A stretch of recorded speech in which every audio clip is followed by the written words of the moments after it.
views or opinions expressed on Ann Arbor Inclusive do not necessarily reflect the views or opinions of the City of Ann Arbor and the Commission on Disability Issues. For more information about the Ann Arbor Commission on Disability Issues, please visit a2gov.org/disability resources. Hello everyone and welcome to Ann Arbor Inclusive. I'm Zach Damon. We have a wonderful show for you today as Jim Baird, Chief of Police for the Ann Arbor Police Department, joins us in studio. And Chief, I'd just like to get things rolling if we may. Absolutely. So, as Chief of the Department, you're responsible for ensuring that the daily operations of the department are effective and efficient, and you were appointed to your current position as Chief in February of 2016. So, I'm curious, has the position been what you've expected? A lot of it has. Okay. Certainly there's been some surprises, Sure. but I was the deputy chief prior to that, and Chief Cito tried to expose me to as much as he was able to, There we go. given the difference in our roles. And the chief's job, I think, has three main components. There's internally within the department, there's externally with the community. Those were both kind of what I expected. Okay. The third kind of piece of the pie that I didn't anticipate drawing so much time is the internal city government component of it. Sure. The discussing matters with council, with other city managers, that kind of thing. That was a Sure. bit of a surprise, but Yeah. More not the nature, but more the volume. Sure. I think more than anything else. But Sure. yeah, I'm happy I did it, but there's been some surprises. Yeah. Well, and of course, law enforcement isn't necessarily something that's foreign to you. I mean, you hold a bachelor's degree from Michigan State University and, in criminal justice, and are also a graduate at the Eastern Michigan University School of Police Staff and Command. But I'm curious, what first got you interested in working in criminal justice and law enforcement? Well, when I was growing up, all the little boys always wanted to be police officers, and I just never really outgrew it, I suppose. It's something that I've never wavered on. It's always been what I've wanted to do. That's a little bit unusual, I think, Sure. in this day and age. You know, we find that I have teenage children now, and their focus is all over the place on things they might want to try. Sure. I was a little different than that. I've always kind of been focused on that. It hasn't really been incident-driven, not through exposure. It's just something that I've always wanted to do, and just kind of followed through with it. I mean, I think that's great because you're, as a lot of the police officers say, right, protect and serve the community. Mm-hmm. And, do you still find it rewarding every day when you get up? I do. I find that the further I get from actually being a police officer, the harder it is to find those nuggets. I see. Okay. The job of a police officer is incredibly complex, Mm. and the job that the line officers do out there every day, I admire the heck out of them for it. Especially in this day and age with all of the challenges that law enforcement's reception in the community tends to be a little bit on a pendulum. Mm-hmm. And I think we're definitely at one side of that right now. Yep. And they still go out there every day and do what they need to do and still provide that very high level of service. Mm. You bring up a great point about perception. Mm-hmm. What are some of the misconceptions of police officers? Oh, I think you would need a longer show to get into those. Sure, But just a couple. I think the biggest one is just that police officers, I mean, they're human, just like everybody else. They make mistakes. They have good days. They have bad days. They get into this line of work just like anybody gets into any line of work for a variety of reasons. Mm-hmm. The biggest, I think, though, is that police work is the sheer number of tasks that we ask an officer to be able to perform and to perform well Right. is enormous. Mm. And the skill sets that are needed for one versus another are sometimes even contradictory. Mm. So, a police officer has to be a social worker. They have to be good in a physical confrontation. Right. Those skill sets tend to be you don't tend to see those in the same person. Mm-hmm. So to understand, I really wish most people would understand that police officers are doing so many different things, and some of them they're going to be more naturally good at, Mm-hmm. just like all of us. Mm-hmm. And some of them are going to involve them stretching beyond their comfort zone a little, Sure. and so that's just true with the police as well. I mean, that's an interesting perspective because there's so many different skills. So would you say that that this field, being in law enforcement and criminal justice, is it more of a calling? I do, yes. I would absolutely say that. If you don't, if you don't feel like you're really called to this line of work, I just don't think you'll have the longevity in it. It just, it can wear people out. You tend to, in police work, unfortunately, we tend to encounter people on the worst day of their lives often. And so if you can't go into the job knowing that that's the case, Right. and being prepared for that, and we often are in a position where we are, it's often conflict driven. Sure. Right. So where there's a winner and a loser oftentimes, and so we very rarely, if a firefighter shows up on the scene, they're usually just there to make things better for everybody. Right. With the police, sometimes it makes it better for one half, but not the other. So. Yeah. Well, I mean, very great points, but also, again, good perspective to have. And getting back to your journey, because I think it's very fascinating, you've held many positions in your time in law enforcement and since joining the Ann Arbor Police Department. I'm just going to touch on a few. Sure. But you have been with the Ann Arbor Police Department since 1993 when you were hired on as a patrol officer, and then worked your way up. And so you were promoted to sergeant in 1999, lieutenant in 2012, and then deputy chief, as you said, May of 2013, and have held numerous positions, including the SWAT team. And so I'm interested, of all of the positions that I just listed, which position do you feel you got the most out of to sort of prepare you for your current position as chief?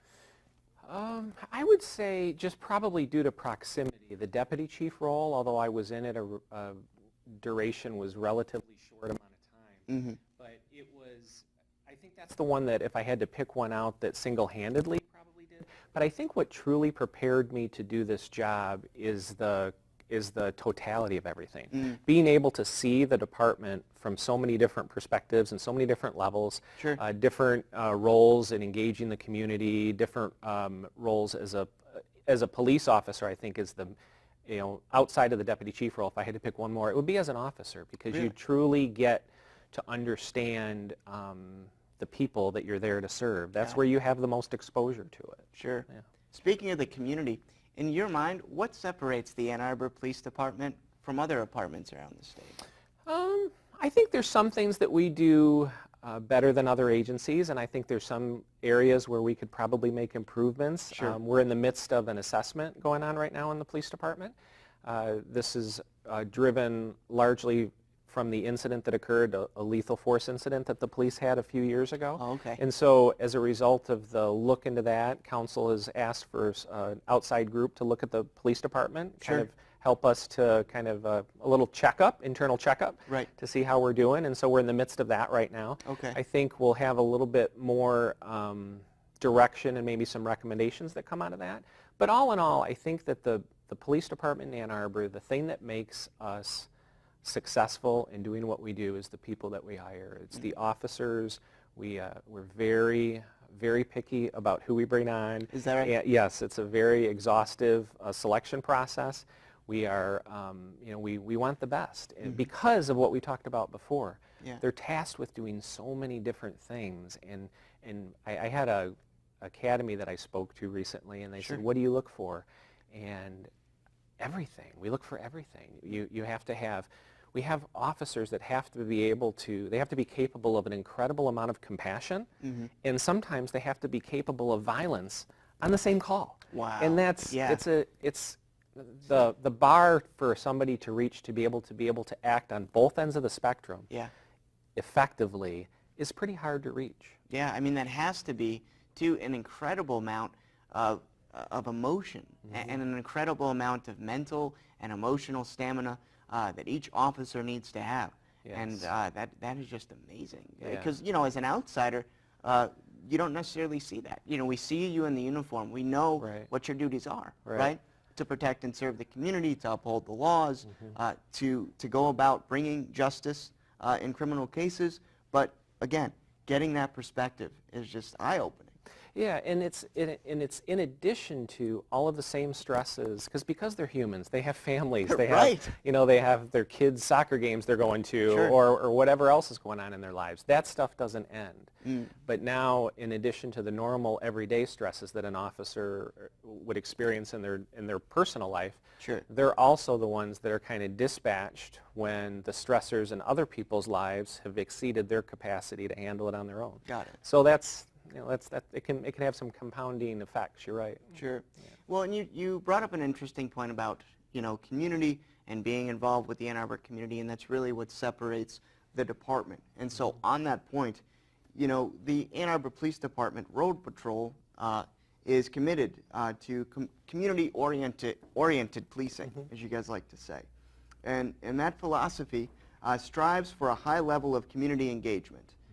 On community engagement within the past year, your department worked closely with the Ann Arbor Commission on Disability Issues in developing disability resource cards to hand out to officers so that they can hand it out to those in the community that could use those resources. So could you talk a little bit about what those are? Certainly. It's basically a business card, and Okay. it has on it resources that are available in the community for those that are living with a disability. It is in Braille as well Sure. for those that are visually impaired, and so it's just a way for the officers, because the police tend to be a one-stop shop. Okay. So if there's a fire, yes, the fire department goes, but actually the police will end up going. If there's a medical problem, the police end up going. If there's something nobody knows what to do with, the police end up going. If somebody calls 911, we're the first ones to get sent. Right. So we often will have contact with people that could benefit from this card. Sure.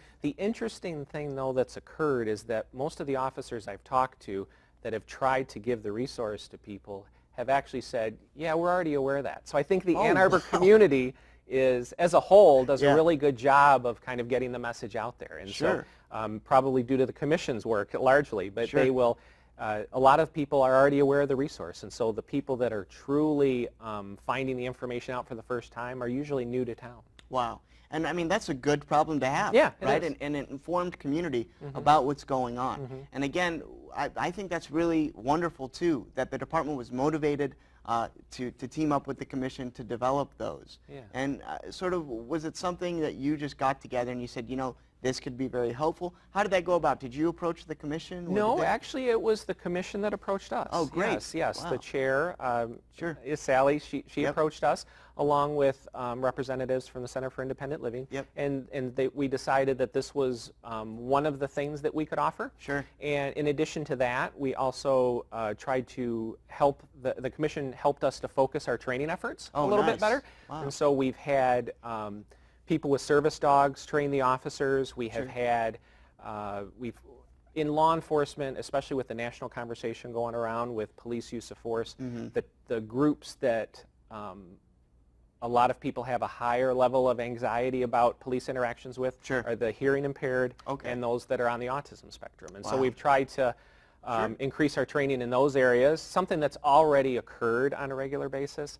However, we try and, they tend to be somewhat cyclical, so we'll hit it this year and then we'll hit something else next year and then we Sure. come back to it in a couple of years. So those types of things we've worked with the commission and the CIL on. I mean, and I think that it's just amazing that you guys have been able to develop that, and of course it's been very successful. Yes, it has. Yeah, I mean, but yeah, that's great. Yeah. So the Ann Arbor Police Department has also expanded its social media connection with the community by launching the department's Twitter account, and the Ann Arbor Police Department also uses other forms of social media to connect with residents and citizens of Ann Arbor. In your opinion, why is social media an important tool within law enforcement and criminal justice? Well, there's several reasons, but you asked earlier what we do well, and that was one of the areas we were lacking in. That was Sure. where we were a little bit behind some of our colleague agencies. Okay. And so we're kind of making up a little ground there. We kicked off initially with Facebook, Nice. a Facebook component, and then we also did Nextdoor at the same time, which is more focused on a particular neighborhood and things Okay. that might happen there in communication. Sure. But the biggest thing that we see in police work is the same thing that is, I think, true all across the country and the world right now. Okay. Is that the demand for instant access to information is through the roof. Yes. And people just truly don't understand, why didn't I know this? Yeah. Things like that. Sure. And so in a way to, in an effort to try and make sure that we are engaged with the community in every way we can, we have to kind of go to where the community is. Sure. And that is the driving way that communication occurs these days, is through social media. So Yeah. we've tried to kind of up our game in those areas. Sure. So have you noticed a positive impact then from when you've started the Facebook, started the Twitter, things like that? Have you been able to crack cases? If We you will, actually, with oh social yes, media? yes, we actually have. Yeah. Okay. We'll put out wanted posters. Okay. That way, Wow. when we had the big windstorm that came through Yeah, sure. about a month ago, Yeah. we had power lines that were down, sections of the city that were just shut down because we couldn't have people traveling by car, and so Okay. that was a good way for us to connect with people and let them know kind of ongoing, this is what's going on, avoid this area, Sure. that kind of thing. No, I think again, that's very innovative, and I'm glad that it's effective because, again, like you said, with the digital age, I mean, more and more things are evolving, more and more things are changing, so it's great that, the Ann Arbor Police Department is keeping up with that. Yeah. Can you share, because you've had a long career in law enforcement and criminal justice, but can you share with us a good story, a great memory that you have, something that really sticks out to you in your accomplishments or your memories with colleagues?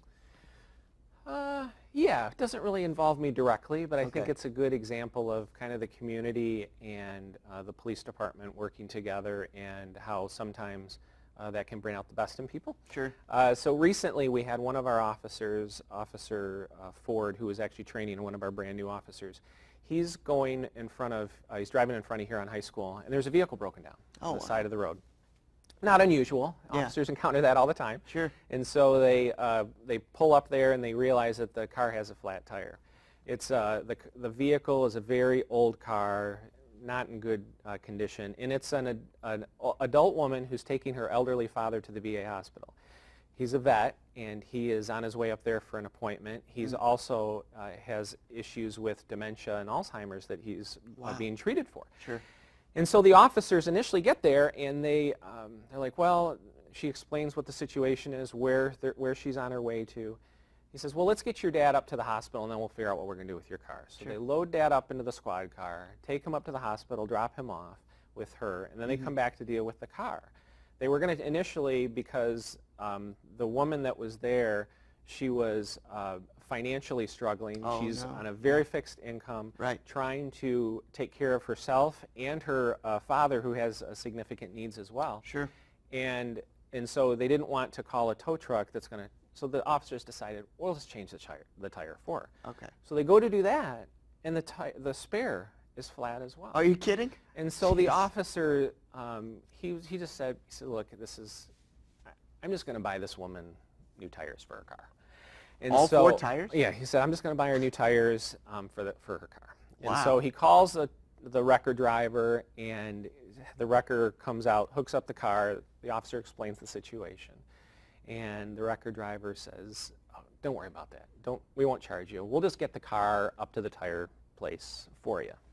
Wow. And so, they're getting ready to do that. Sure. A woman, because it's right outside of Huron High School, a woman from the high school sees this and walks out and just kind of inquires what's going on. Mm-hmm. The officer explains the situation, says what he's going to do, and the woman disappears for a little while. When she comes back, she's Yeah. got an envelope with some money in it. Wow. And says, please put this towards the tires as well. So they get the car up to the tire place, Sure. and the manager of the tire store, they explain, hey, I'm not looking to break the bank here, Right. but if you could put new tires on this woman's car, I'd appreciate it. Explains her husband's, or her father was a vet. Yeah. The woman behind the counter is a manager, and she's also a vet. She says, you know what, this is on us. And No, so, you're kidding. so yeah, it was a really neat example of people who are not having the best day, Yeah. and the community and the police department. In the end, the officer came to me because he was looking for a way to recognize these other people. He didn't even really seem to understand his role in the whole thing. Yeah, sure. Yeah. But what an amazing story. Yeah, And I thought so too. of community, of everybody working together, Mhm. and again, of officers protecting and serving Yes. the community. Yeah. Wow, Yeah. that is amazing. Yeah. Man, and, you bring up a good point too, because to me, this is also important, right? Because as you know, officers are always needed. Services of the community are always needed. So for an aspiring young person who's watching this, you know, whether it's a man or a woman, and they have a dream of becoming a police officer or are interested in it, what would you say to them? Well, I would say it's not a decision to take lightly. The demands of the role can take a toll on somebody over time, especially over the duration of a career. Okay. But in order to be successful in that job, you have to understand it. So I would encourage them when they're old enough to go on ride-alongs. Okay. I would encourage them to do a lot of research to see if this is something they truly want to do. They really have to come into it with a servant mentality. Okay. Or otherwise they won't be successful. Okay. And in addition to that, the biggest thing that we see is people that are knocked out of our process because of background issues. Oh, really? Things that have happened in the past. Sure. When I was younger, and everybody does it, but when I was younger and I would make a mistake, there wasn't somebody recording it with a cell phone and posting it for the world to see. Right. That's not necessarily the case anymore. And so any mistake that a young person might make today, there's pretty good chance that that's documented somehow. And so that's the biggest thing, I think, is just you got to be smart to do this job. So keep up with your grades, keep up with your schoolwork, do all your research, make sure you understand the job, and then try and keep your nose clean to keep the option available. Yep. No, that's wonderful. That's amazing.